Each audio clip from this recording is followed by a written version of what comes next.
Hey, everybody. Hey, this is Kisa, Coach K. How are you doing today? Hey, I hope you are well. You are well.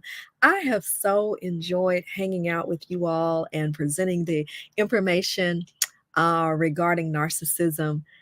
And my hope and desire is just that you're able to make better decisions, or if you're in a situation which is not ideal, for those of you who are dating, that you can right the ship. You can turn it around, you can pause, and or even make some changes, address the issues and make some changes.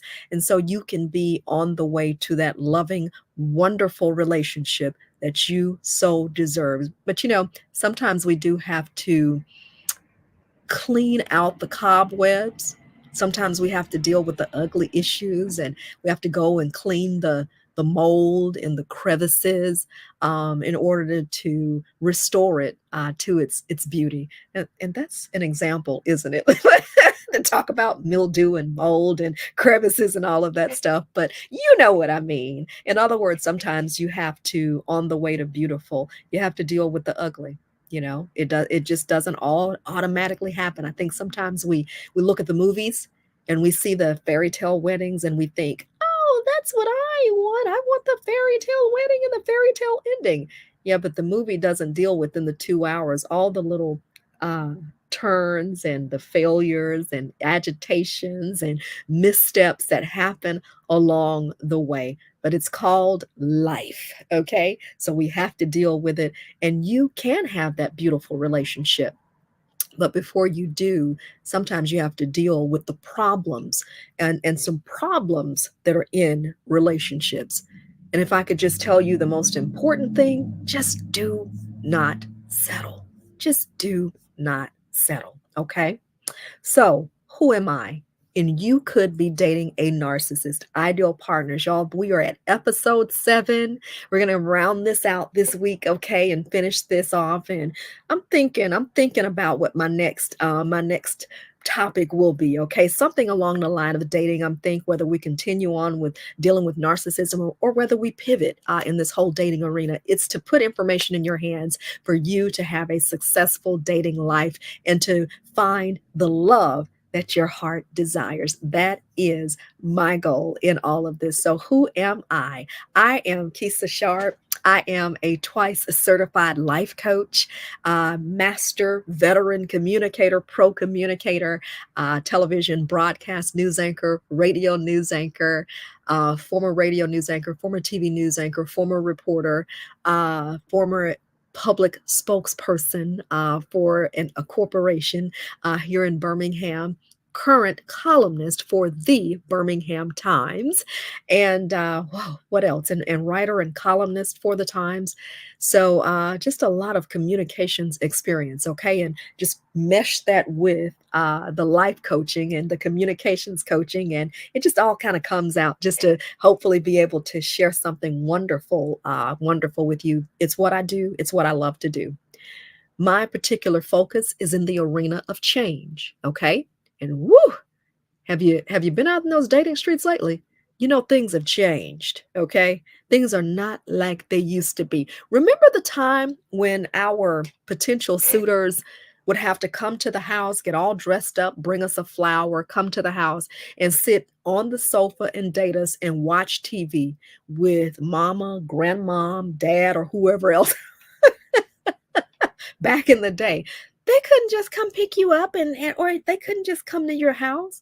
No, they had to get the approval of the elders. Okay. But boy, how have we evolved? Like, guys, women bring guys over, women go to guys' houses and they're cooking and hanging out, Netflixing and chilling and all that kind of stuff during the dating arena. And I'm just like, this is different. This is different. It is different. And that it's not good. I have another mentor. His name is Andy. I can't think of his last name right now, but he's an author, speaker, and he says it's not good or bad. It's just change. It's neither good nor bad. It's just change. Okay? It's just different. That's all, was what he was saying. It's just different. So things are just different.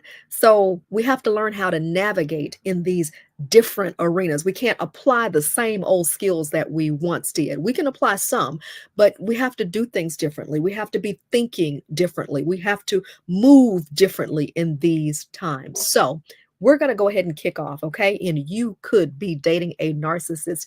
Ideal partners. What are some of the traits that they look for, okay? I will share that with you tonight, all right? So, they on item number 7. This is character trait number 7. What are the ideal partners of a narcissist? What do they look for? Someone who, drum roll please, someone who likely won't leave. Or in other words, a person who is long suffering. Well, you say, Coach K, is that a bad thing to be long suffering? Not at all. Not at all. Not at all. Because inevitably, people have to be long suffering with us. Jesus, in fact, says it's a fruit of the Spirit. Okay. Here's the thing, though. When the long suffering shifts over to abuse, when the long suffering is very intentional, when the long suffering comes at an exceeding detriment. Let me give you an example. I'm going to show you what the definition of it is. But let me give you an example. You're long suffering with that spouse. But here's the deal. That spouse or that partner is abusive, physically abusive. So you tell me, is in that case, is it meant for us to be long suffering? When that spouse becomes angry, that partner results to putting hands on you, results to slapping, results to punching. Is that the meaning of being long suffering? If you're married, if you're living with someone, is Kisa telling you to leave? Kisa is saying if your life is in danger, absolutely. If you are being physically abused, absolutely. And before I get to the definition, why don't I go ahead and put this crisis hotline on the screen and show you if you are in trouble,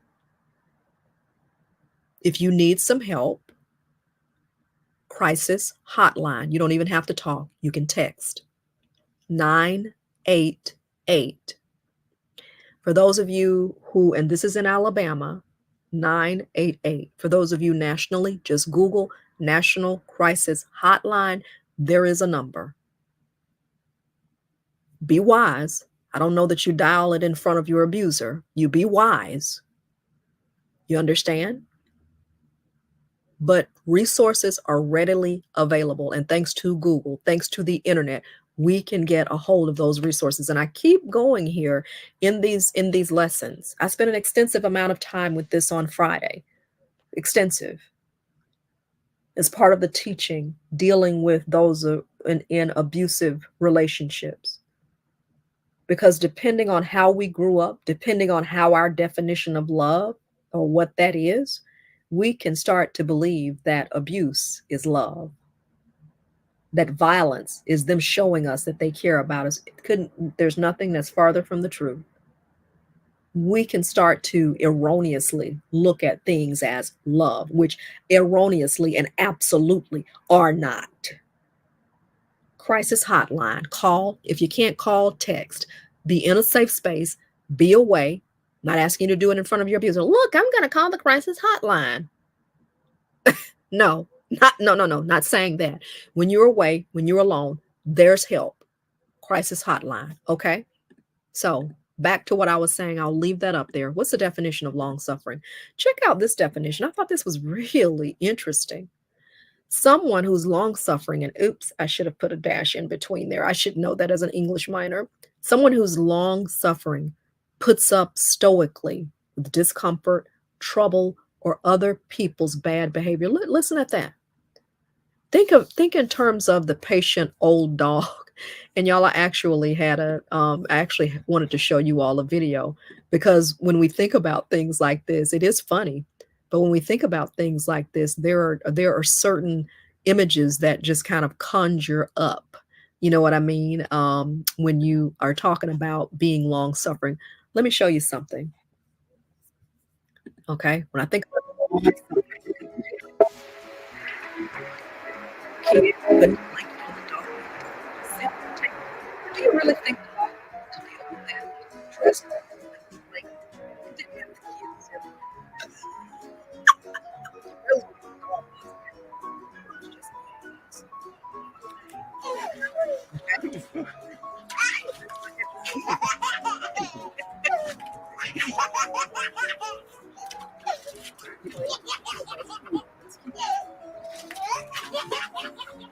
and surely this is in jest, but surely this is in all good natured humor. But surely you get what I'm saying in being long suffering. Putting up with things whether you really want to or not. The image of that sweet patient dog. Oh, the kid just doing everything that he wants to do to the dog, and the dog's just sitting there. I'm not gonna move. I don't know what this little kid is doing, but I'm gonna just stay here. And sometimes we have that image. Now, in some cases, yes, it's absolutely valid. The concern I have, or the issue that I'm dealing with in terms of being careful and in terms of whether or not this puts you in a dangerous position, is when I'm talking about abuse, or when it happens to be abuse. That's what I'm thinking of, okay? That's what I'm talking about. And remember the definition.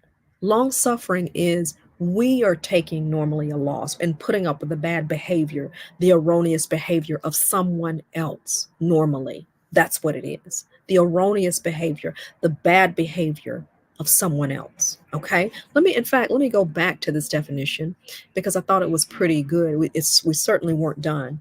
If someone is described as a long suffering partner or wife or husband, the implication is that this person, and by the way, this is vocabulary.com, definition per vocabulary.com, that is the implication is that this person has put up with a stubborn, frustrating, or cranky spouse for many years without complaining. The long suffering fans of a losing baseball team, on the other hand, keep on rooting enthusiastically despite their disappointing record. You just keep on hanging in there. Listen, patiently bearing continual wrongs or trouble, patient endurance of pain or unhappiness. Now, listen, am I saying that we are not to be long suffering? Absolutely not. There are times, especially in long term relationships and marriages, people don't always change overnight, okay? But here's the great part of it. While you're dating, you still have an opportunity to deal with some things, to correct some things, to address some things that you know will be or could be a problem. We as women, I can't speak to men, but as women, we often go in thinking potential. He's such a great guy, got a great job, he's very smart, he looks good, he dresses the part, he could really do some nice things, or he probably could really do some nice things. You're dating the potential, but in reality, you need to date the reality.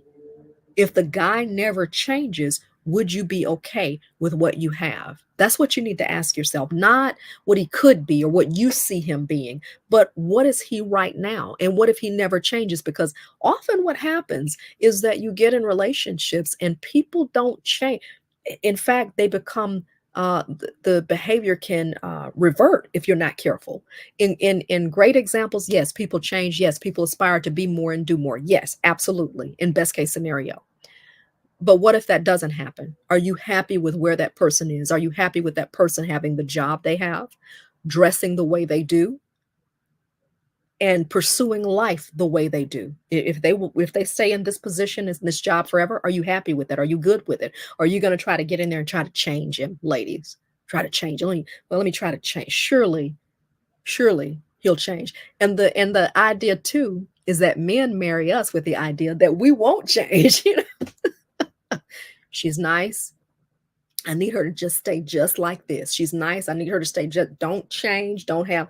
But that's almost unrealistic because women go through many life changes, growing and becoming a woman, going through, building career and childbearing years, raising children while building a career, then becoming empty nesters, going through perimenopause, going through menopause, becoming a mature woman, as she enters different seasons, in life. So very often the woman does not stay the same. But here's the deal. Very often people don't stay the same. Very often. And the question is, are we prepared to deal with those changes or the road that's before us? But again, back to what the narcissist looks for, people who are long suffering. It is a biblical attribute. Jesus asks us to exemplify the fruit of the Spirit and be long suffering. However, long suffering, there's a difference between long suffering and being unwise. For those of you who are in an abusive situation, well, he'll change. I'm just praying. I'm just waiting on the Lord. I remember my mother telling me this story about a lady who was in a marriage and her spouse was abusing her. And the question was posed to her, why are you still staying there with him? And her answer was, I'm just waiting on the Lord. I don't know I would challenge that definition of waiting on the Lord. I would challenge that. For someone who's physically abusing you, putting you in the hospital, could vary at any point, could end your life on a whim, on a fluke. But you're waiting on God. I don't know about that. But maybe they have a specific word from God, maybe. But if it were me, I'd have to take my chances with waiting on the Lord and getting myself and my children in a place of safety. That's Kisa. But again, back to this. You need some help. All you have to do is text 988. You don't have to say a thing. All you have to do is text when you're in a safe place. If you are in a challenging situation, that is long suffering. The only challenge, and these are people, this character trait is what narcissists look for and hope for in you, that you are long suffering, putting up with some things. While you're dating, if you see problem behavior, you can address it. In fact, in the previous video from the previous night, I talked about and really gave you a formula on how to address things with people, and particularly in dating relationships, okay? Because, sometimes that mercifulness and being kind and taking things, people play on that. They want you to do all of that so they can misbehave. Of course, an abuser wants you to be long suffering. Of course, an abuser wants you to tolerate their bad behavior. Of course, of course. But no, there is such a thing as holding people accountable. I went through that extensively in the previous video, really kind of walked you through how to do that, what to say, how to confront behavior that is undesirable. Again, my purpose is while you're dating, I still have a shot. You can right some wrongs. You can turn some things around, okay? But even if you're married or in a permanent relationship, you can still turn some things around too. I cannot say that change can't even be produced in that, okay? Long suffering. I'm bringing balance to you. Yes, there's some things you're going to put up with people. But in a relationship, when it crosses the line, when it endangers your life, the life of a loved one, the life of your child, it's time to rethink our definition of being long suffering. We need to rethink that. And we need to make some change, okay? If you're dating, things don't have to go down a line. And listen, ladies, let me say this while this just came up. If you see it, say it. If you see a problem behavior, say it. Don't let it go and get off. You're just so desperate. My biological clock is ticking. Honey, listen, your biological clock can tick, but you get over into a relationship with a fool. You get over into a marriage with a fool. Some things we are pushing ourselves into these situations. Been there, done that. I'm not talking from as someone who doesn't understand or who doesn't have compassion, but we've got to stop letting biological clock push us. We've got to stop letting society push us. We've got to stop letting the world and our desperation and our own needs and desires push us. And we've got to start seeing things and calling it for what it is. Okay? Call it for what it is. You see it, say it. That's okay. Noticed you did so and so. You were at the party. I saw you flirting with that young lady. I'm giving you the script here. I saw you flirting with that young lady. Look, that was disrespectful. I'm sitting here. I'm your woman. You didn't even acknowledge me at the event, but you're flirting in a very flirtatious way with this young lady. I didn't like that because, listen, I wouldn't do the same thing to you. If that was off behavior, I wouldn't do that, to you. Or if I would do that to you, I would consider that being disrespectful to you. So, can we talk about that? Can you explain what your thinking was? Or, I would rather you just not do that anymore. That's not going to fly with me. However you want to word it, but you have to call it. Call a spade a spade. We're grown now. Narcissists, emotional abusers, psychological abusers, they prey on the fact that you won't say anything. You won't call them on their bad behavior. That was in the previous lesson. It's all connected, all interconnected. They're preying on the fact that you're long suffering, that you'll just take it, take it, take it, take it. And the problem is you keep taking till you get tired, and then you're just like, I'm done. Whereas maybe, if you dealt with it before, you wouldn't have to waste time, and maybe you could have a wonderful relationship with someone who really respects you because you require that. People step up to the level with which you require them to. Yeah, they step up to the level with which you require. People aren't going to naturally just respect some people, but most people are going to they push your boundaries sometimes because they can. And have you noticed out there in the dating streets, it's not a lot of self-control. There's not a lot of example of maturity and boundaries. So when a guy comes to you, listen, it may be new for him because women are doing the most out in those dating streets. They're giving up the most in the dating streets. They are taking the most in the dating streets because of desperation. Ladies, I'm telling you, one of the most beautiful attributes you can wear is confidence and understanding. I've got something special, and if you don't see it, someone else will. When you start reframing your mind and understanding that you are a prize, guys, I'm not saying that you're not a prize. Don't hear that. Don't come for me in that arena. But ladies, when I say to you, when you understand what you bring to the table is something amazing, and you can help promote, you can help sustain, you can help that gentleman go to the next level. You won't take everything, even if it's taken a little bit longer. Yeah. Is it tough? Yeah, it is. I feel your pain. Is it hard to wait? Yeah, it is. I feel your pain. Yeah. Do you try to make it happen? Because, you've been waiting, and Keisha, you don't understand. I need me some thighs and triceps and biceps and all that kind of stuff. Yeah, understand all that. I'm still going to say to you, be careful, be wise, and do not take anything. It's easy to get into a committed relationship. It's hard to get out. And then you have to backtrack and heal and divest yourself of all the damage that you suffered, all the shrinking that you had to deal with by being in that relationship. Yes, be long suffering, but not to the abuse, not to the point of where it's abuse. That's my word for you tonight. You want to work with me? No worries. Here's how you do it. Here's how we connect. KeishaSharp.com/life coaching, life-coaching. You want to connect with our cause, Sharper Associates. Cash is our Cash App. On social media, you can search my name, Keisha Sharp, Keisha Shay Sharp. We can connect.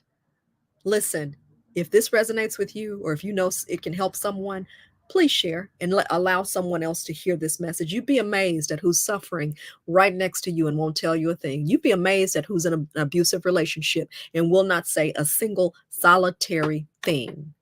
but they're suffering. They're dealing with something.